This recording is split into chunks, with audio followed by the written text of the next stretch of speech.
আসসালামু আলাইকুম everyone. Dinajpur city পার্কের দ্বিতীয় পর্বে আপনাদের সকলকে জানাই শুভেচ্ছা এবং স্বাগতম।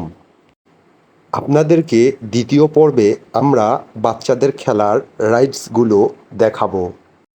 রাইডসের মধ্যে আমরাও একটু ঝুলাঝুলি করে নিলাম। রাইডসগুলোতে উঠতে ভালোই লাগছিল আমার। বাচ্চাদের খেলার অনেক রাইডস পেয়ে যাবেন দিনাজপুর সিটি পার্কে। এখানে বাচ্চাদের খেলার মতো অনেক রাইডস রয়েছে। কিছু কিছু রাইডস রয়েছে যা অনেক বড়। এই রাইডসগুলোর পাশাপাশি আরও অনেক রাইডস রয়েছে যা আপনারা ফ্রিতে ব্যবহার করতে পারবেন। আমিও একটু ফ্রিতে রাইডসের মজা নিয়ে নিলাম। দিনাজপুর সিটি পার্কে আরও অনেক জায়গা রয়েছে। সব জায়গাগুলো ভিডিওটি বড় হয়ে যাবে দেখে আমার পক্ষে দেখানো সম্ভব হয়নি। সবাই ভালো থাকবেন, সুস্থ থাকবেন। দেখা হবে আবার নতুন কোনো এক ভিডিওতে।